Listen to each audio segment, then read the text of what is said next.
اعوذ باللہ من الشیطان الرجیم بسم اللہ الرحمن الرحیم قال اللہ تعالیٰ فی القرآن المجید والفرقان الحمید رب اشرح لی صدری ویسر لی امری واحلل عقدۃ من لسانی یفقہوا قولی۔ ناظم جامعہ اور محترم مربی مولانا الیاس فلاحی صاحب، معاون امیر حلقہ جماعت اسلامی ہند مہاراشٹر، جناب واجد قادری صاحب، محترم مربی ناظم شہر جماعت اسلامی ہند اورنگ آباد، اور جامعہ کے تمام طالب علم، طالبات، اساتذہ، السلام علیکم ورحمۃ اللہ وبرکاتہ۔ آپ لوگوں کے بیچ میں یہاں پر آ کر جو خوشی ہو رہی ہے، اور میں بھی جو ہے اپنی طالب علمانہ جو کوشش ہے، اسی کوشش کے نتیجے میں جو کچھ بھی میرے تجربات ہیں ان کو میں آپ لوگوں کے سامنے شیئر کرنے کی کوشش کروں گا۔ میرے ذمے جو حکم جو ہوا تھا عنوان کا، اس میں کچھ دو تین چیزیں ہیں، دو تین اہم جملوں پر میں روشنی ڈال کر تیزی سے اپنی بات کو سمیٹ لوں گا۔ جو مقاصد بیان ہوا ہے، جو مقصد بیان ہوا ہے جامعہ کا، اس میں اہم چیز ہے علمی اور فکری تیاری، تہذیب اور تمدن، اور تیسرا اہم لفظ آیا ہے دانشورانہ کردار، دانشورانہ رول۔ ان چیزوں پر جو ہے میں کچھ روشنی ڈال کر چیزوں کو سم اپ کر لوں گا۔ تو سب سے پہلی بات آتی ہے علمی اور فکری کی۔ علم کو اگر دیکھیں تو آج کے دور میں، جیسا باجی کی مبشرہ باجی محترمہ ان کی طرف سے بھی بات آئی کہ آج کا اگر دور ہم دیکھیں تو دراصل میں آج کا جو دور جدید ہے، یہ دور جدید علم کی عین ضد ہے۔ یہ انفارمیشن کا بہت خزانہ ہے، انفارمیشن کا بہت بڑا انبار ہے، لیکن یہ علم کی عین ضد ہے۔ اللہ کے رسول صلی اللہ علیہ وسلم کی وہ حدیث بھی جو ہے ہم کو یاد ہے، جہاں آپ نے فرمایا کہ قیامت سے پہلے ایک دور ایسا آئے گا جہاں دنیا کی سطح سے علم اٹھا لیا جائے گا۔ تو اگر آج ہم دیکھیں یہ جو آج کا دور ہے، اس کے اندر یہ جو انٹرنیٹ ہے، سوشل میڈیا کے پلیٹ فارمز ہیں، ایک بڑے عالم دین بیٹھے ہیں جن کا نام گوگل ہے۔ تو یہ تمام وہ ذرائع ہیں جنہوں نے انسانی سماج یا علمی سماج کے اندر سے علم کو اٹھا لیا ہے۔ تو آج کا جو دور ہے یہ علم کے بدترین فقدان کا دور ہے۔ آپ یقین جانیے کہ بڑے بڑے لوگ جو ہیں آج اس کے چھلاوے میں ہیں۔ یہ پورا جو نظام آیا ہے، یہ پورا جو آپ کہیے اس کو طاغوت آپ کہہ سکتے ہیں، یہ ایک ایسی شکل میں آیا ہے کہ وہ شکل اپنے اندر بہت جاذبیت رکھتی ہے، لیکن اس کی سب سے بڑی اہم کڑی جس میں بہت بڑا فقدان ہے، بہت بڑا لیکونہ ہے، وہ اس کی کریڈیبلٹی ہے۔ دیکھیے قرآن مجید جب جو ہے وحی کا اور علم کا تذکرہ کرتا ہے تو اس نے اس کو بہت مضبوط کڑی سے جوڑا ہے، اور اس مضبوط کڑی میں اس نے اس کو ایمان کہا ہے۔ ایمان اس بات پر ہے کہ اللہ پر جب ایمان ہے تو وہ قید رسول پر ایمان کے ساتھ قید ہے، اور رسول کو جو خطاب دیا گیا وہ خطاب مبین کا بھی ہے، وہ خطاب جو ہے ایک محفوظ قائد کا بھی ہے کہ جو وحی پہنچائے گا وہ کریڈیبل ہے۔ اسی کے ساتھ جب وحی لانے والے فرشتے کا تذکرہ آیا تو اس کے بارے میں بھی جب تعریف قرآن نے پیش کی تو قرآن نے فرمایا کہ یہ قوی بھی ہے، یہ جو ہے اپنی حفاظت بھی کرنا جانتا ہے، وحی کو بھی محفوظ رکھنا جانتا ہے، اور یہ امین ہے، امانت دار ہے۔ تو یہ دونوں کڑیاں جب جڑتی ہیں تب توحید پر ایمان مکمل ہوتا ہے۔ تو اسی طرح سے علم کی جو بھی کڑی ہے اس کے اندر ایک جو اہم چیز ہے وہ امانت داری ہے۔ تو آج کا جو دور ہم دیکھیں، حصول علم کے جو ذرائع بدلے ہیں، اس نے یہ کیا ہے کہ امانت کو پوری طرح سے اٹھا لیا ہے اس نے۔ اور جب امانت اٹھ جاتی ہے تو علم کے اندر ظاہر بات ہے علم کا کچھ حصہ تو ہوتا ہے، لیکن اصل میں اس میں ایسا باطل ہوتا ہے جو ایک عجیب سی کیفیت پیدا کر دیتا ہے، وہ اہل علم کے درمیان بھی جو ہے وہ کیفیت پیدا ہو جاتی ہے۔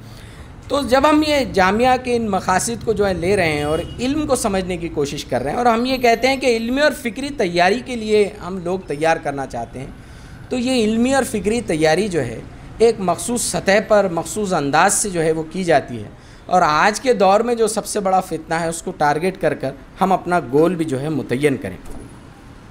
علمی اور فکری جب بھی تیاری ہوتی ہے اور کوئی ایک بڑا کام ہم لیتے ہیں، اور ہمارے نزدیک جو آئیڈیل ہے اس کا وہ صفہ ہے جو اللہ کے رسول صلی اللہ علیہ وسلم نے قائم کیا تھا۔ تو جب ہمارا نصب العین وہ ہے اور ہم اچیو وہ کرنا چاہتے ہیں تو ظاہر بات ہے کہ ہمارے سٹینڈرڈز بہت ہائی ہونے چاہیے. ہم کو میڈیوکریسی سے جو ہے بہت دور رہنا چاہیے. یعنی آپ یہ کہیے کہ اس ایک قسم کا جو سطحی پن ہے اس سے ہم بہت دور رہیں. آپ دیکھیں کہ آپ دیکھیں دنیا میں جہاں انقلاب پیدا ہوئے ہیں, جامعہ صفا نے انقلاب پیدا کیا. آپ دیکھیں ہندوستانی سماج میں ایک ادارہ ہے جو انقلاب برپا کر رہا ہے, جو انقلاب کو لے کر سر فہرست ہے. وہ ادارہ کون سا ہے؟ تو ایک ادارے کا نام آتا ہے JNU, Jawahar Lal university. JNU ایک بڑا ادارہ ہے. JNU اپنے طلبہ کے لیے جانا جاتا ہے, لیکن یہ طلبہ آتے کہاں سے ہیں؟ JNU کی اصل پوری جو اساس ہے اس کے جو ہے اساتذہ ہیں.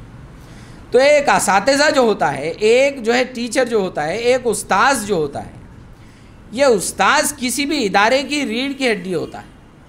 اور استاذوں کی اگر تاریخ 1400 سال میں ہم دیکھیں اور معلم اول اللہ کے رسول صلی اللہ علیہ وسلم کو دیکھیں تو ہم کو اساتذہ کا وہ روپ ہم کو نظر آتا ہے کہ اساتذہ تو پیدا ہوتے ہیں, وہ امام غزالی کہلاتے ہیں, لیکن ان کے طالب علم دہائیوں تک پیدا ہوتے رہتے ہیں, دہائیوں تک پیدا ہوتے رہتے. یعنی ایک ایسا اساتذہ پیدا ہوا اور تاریخ میں آ کر گیا کہ جس کے اسٹوڈنٹس جو ہیں تا قیامت شاید پیدا ہوتے رہیں.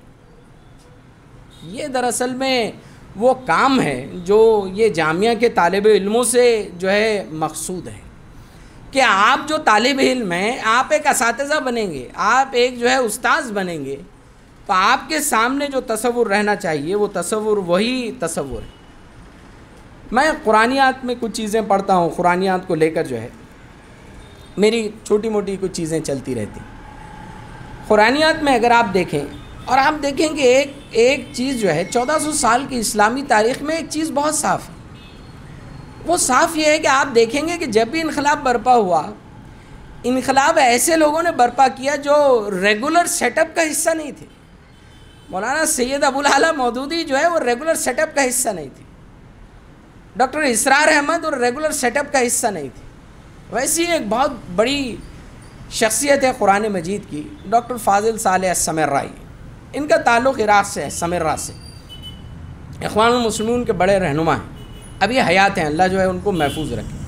میں سمجھتا ہوں دور جدید کا قرآن مجید پہ اگر کوئی عالم دین ہے جو مجھ کو واقعی پسند ہے تو یہ عالم دین ہے. ان کی اگر آپ کہانی دیکھیں, سید قطب کی کہانی دیکھیں, امام حسن بنا کی کہانی دیکھیں, جنہوں نے دنیا کے اور سماج کے دھارے کو بدل دیا انہوں نے, وہ آپ دیکھتے ہیں کہ ریگولر سیٹ اپ سے کبھی نہیں آئے. وہ ایک ایسے سیٹ اپ سے آئے جو ریگولر سیٹ اپ سے ہٹ کر کوئی چیز تھی. تو اس کا مطلب یہ ہم کو یہ سمجھ میں آتا ہے کہ ریگولر سیٹ اپ سے ہٹ کر ہم نے جب یہ جامعہ کی تاسیس کی ہے تو یہ تاسیس کا ایک مقصد ہے, ورنہ تو بہت سارے سیٹ اپ موجود ہیں نا. اس کی تاسیس کا مقصد کیا ہے؟ اس کو تاسیس کر کے ہم قائم کیا کرنا چاہتے ہیں, حاصل کیا کرنا چاہتے ہیں؟ ڈاکٹر فاضل صالح سمرائی جو ہیں جب گریجویٹ تھے اور عربی زبان میں عرب جو ہوتے ہیں, عرب جو ہوتا ہے اپنی عربی کو لے کر بہت اس کے اندر اہمیت ہوتی ہے. عربی آج بھی اگر آپ دیکھیں عربوں کو اور ان کی عربی کو دیکھیں تو عرب کی جیسی عربی پر عبور اور عرب اپنی عربی کو لے کر جو جذباتیت رکھتا ہے شاید ہی دنیا میں کوئی آدمی رکھتا. تو انہوں نے بہت بڑے چوٹی کے جو ہے اسکالر اور بغداد کی یونیورسٹی کے ڈین اور فیکلٹی اور ہیڈ, لیکن ٹوٹل ایتھسٹ, ٹوٹلی جو ہے اللہ کے وجود کا انکار کرنے والے اور جو ہے بالکل ماڈرن ویسٹرن فلسفی کو ماننے والے یہ آدمی.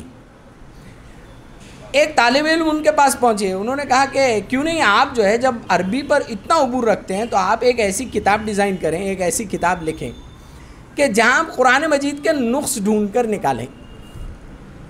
تو انہوں نے کہا کہ بات تو صحیح ہے, اور اس میں کیا ہے بھئی, ہے ہی کیا یہ کتاب. انہوں نے تنقید کی نیت سے جو ہے قرآن مجید کو انہوں نے اٹھایا, اور جب قرآن مجید نے ان کو ٹرانسفارم کیا, تبدیل کیا, تو انہوں نے اپنا جو مقالہ ہے وہ لکھا. وہ مقالہ بہت خاص ہے, عربی میں ہے, نبوت المحمدی من الشک الی الیقین, کہ اللہ کے رسول صلی اللہ علیہ وسلم کی نبوت شک سے لے کر یقین کی طرف مجھ کو کیسے لے کر گئی. تو آپ دیکھیں گے کہ وہ عالم دین جو اس کے بعد ریورٹ ہوا ہے اور جو قرآن پر اس نے کام کیا, شاید ہی دنیا میں جید کوئی عالم آج موجود ہو جس کا قرآنیات پر جو ہے وہ عبور ہے.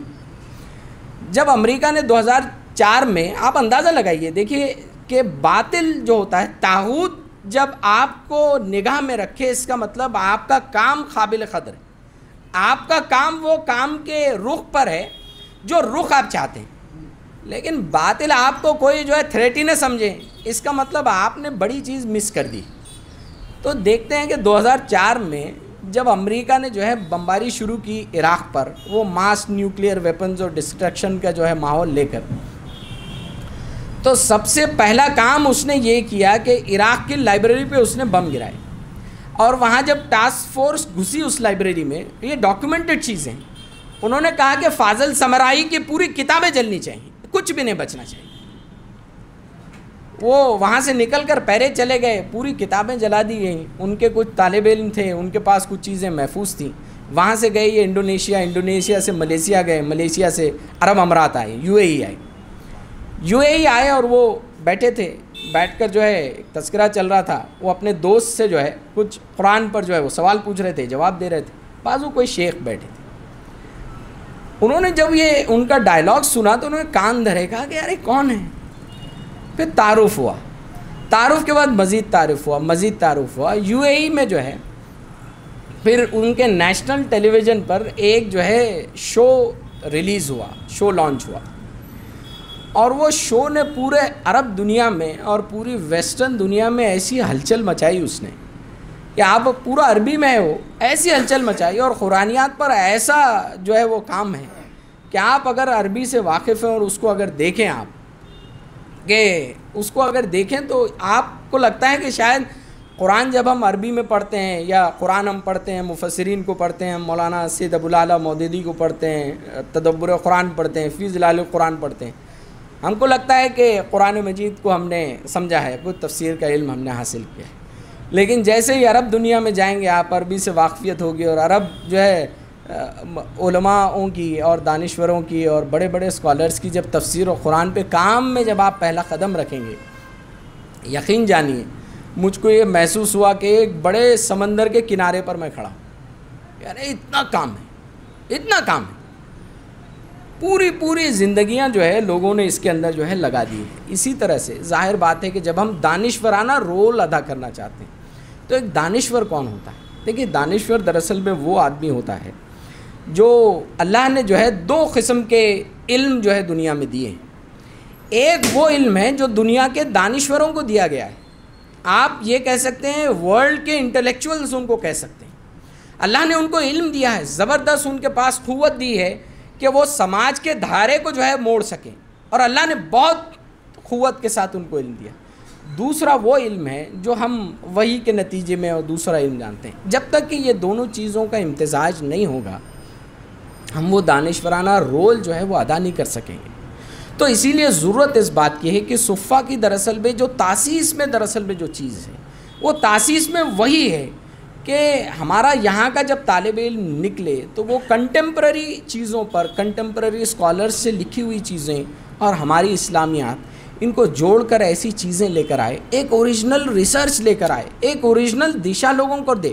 ورنہ اگر ہم اسلامی علوم، اسلامی لٹریچر ان پر غور کریں، ان کو پڑھیں، اور یقینی آپ اگر دیکھیں ان کو، تو ایسا محسوس ہوتا ہے کہ پرانی قدیم لائبریریاں ہیں، پرانے زمانے کی بہت ساری لکھی ہوئی کچھ چیزیں ہیں، یقیناً کچھ نئی چیزیں ضرور آتی ہیں، لیکن تاریخ اسلام کا آپ مطالعہ کریں، آپ لوگوں کو پڑھیں تو آپ کو لگتا ہے، آپ طالب ہاشمی کو پڑھیں تو ایسا لگتا ہے کوئی افسانہ بیان ہو رہا ہے، تاریخ اسلام آپ پڑھیں تو ایسا لگتا ہے کوئی ایسی سٹوری بیان ہو رہی ہے جو غیر انسانی وجود کا جو ہے کسی قسم کا جو ہے وہ کام جو ہے بتاتی۔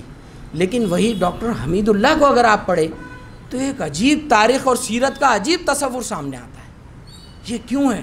ڈاکٹر حمید اللہ کو اگر آپ دیکھیں، مرحوم اللہ جو ہے ان کی خبر کو ڈھونڈ سے بھرے، ماڈرن جو ہے معاشرے میں رہے، ماڈرن تعلیم سے جو ہے آپ سرشار رہے، بڑی بڑی یونیورسٹیز سے نکلے، اسلامی علوم میں وہ مہارت حاصل کی، گرپ کی، تو وہ بصیرت آئی جو بصیرت صفہ میں نظر آتی تھی۔ صفہ میں جو بیٹھے ہوئے لوگ تھے وہ ایسے ہی الل ٹپو لوگ نہیں بیٹھے تھے، وہ جو لوگ بیٹھے تھے وہ پوری طرح سے علوم میں جو ہے وہ آراستہ تھے، پوری طرح سے۔